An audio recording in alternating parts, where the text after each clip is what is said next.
Hello, welcome to another Friday Fun. That rather abstract bit of noodling was something I put together because obviously the Animoog Z has just come out. I missed the deadline for a review. Lots of other people have done some great jobs on that. So I thought what I'd do is I'd try and incorporate it into a Friday Fun, which is our occasional foray into hooking a few pieces of equipment together and just sort of making some music and see how they interact. So a little bit of a word about this. Obviously what I've got here is the this is the AUV3 version of the Animoog Z. The Animoog Z is a wavetable synthesizer which has 8 rows of wavetables. So if we go to the timbers, you can see that you can load different waveforms into here, and then the path that takes. In fact, I've got a better app that will, a better preset that will show that. You can have the modulation. So if I just, that's my Sonicstate logo I've drawn in. It takes a path amongst those wavetables. So if we look at the timbers, we've got different wavetables loaded into each of those 8 slots, and there's also the orbs around them, so we can create some really complex tonal modulation. And the Animoog Z is based on obviously the original Animoog, which was the first sort of really serious iOS synth app that kind of people really, big selling. I think they've downloaded something like 700,000 of these now. So it got a lot of places. And the reason it was so good is because the programming and the use of the touch interface and the MIDI implementation was great. Now I'm using this in AUV3.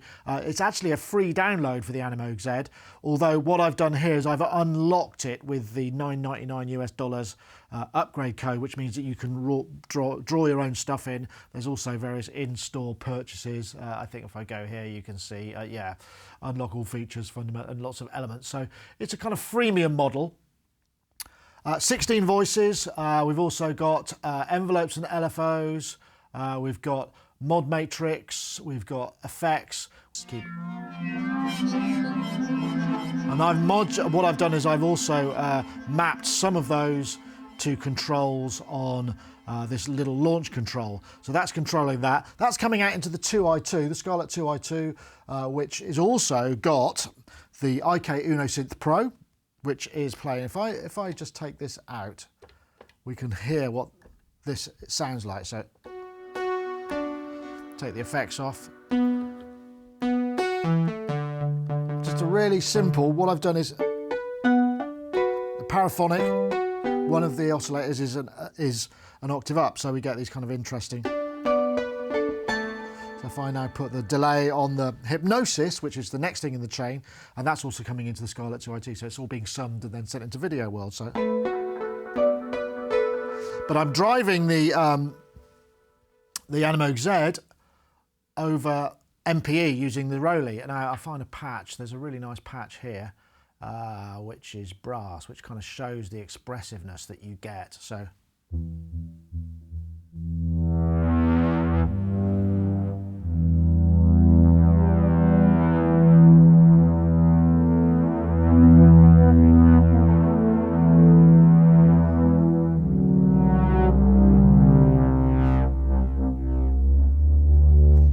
it plays really nicely over MPE, I have to say, and that was one of the original features of the Animoog, but it feels like it's really nicely integrated. So if you're fortunate to have an MPE controller, you get some really nice expressiveness. So what else am I doing here? Right, there's a few more effects going on. So this is really interesting. I've got the chorus flanger.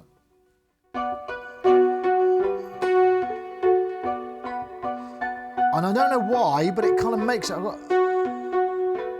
It almost sounds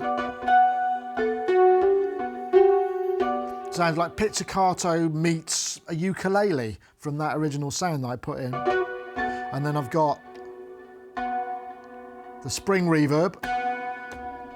You can tell it's a spring because it goes ka-ching. And that is modulating, so I can...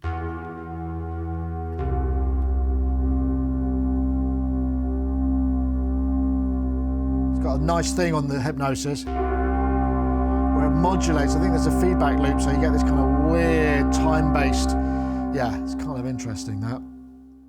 So I'm just going to carry on playing. The whole purpose of this series really is to just encourage you to put a few synths together and have a bit of a jam. So that's what I'm doing this time. Animoog is available, Animoog Z is available now, free download.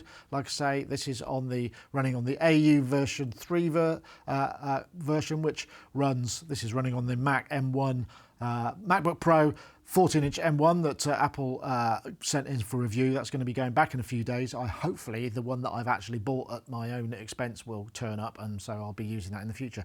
Anyway, I'll just play out with a little bit more. So let's see. I might go back to my let's go back to that patch, which I think Lisa Sequence. I think that's probably based on a patch by.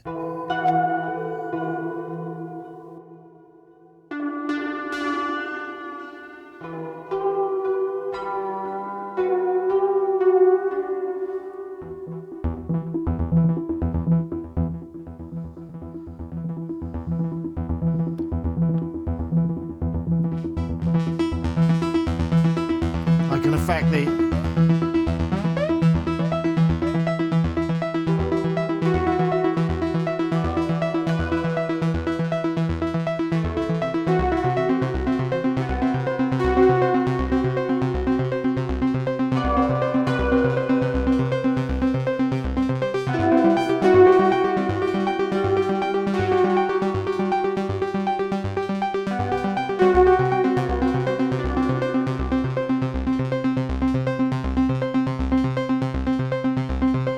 put a bit of this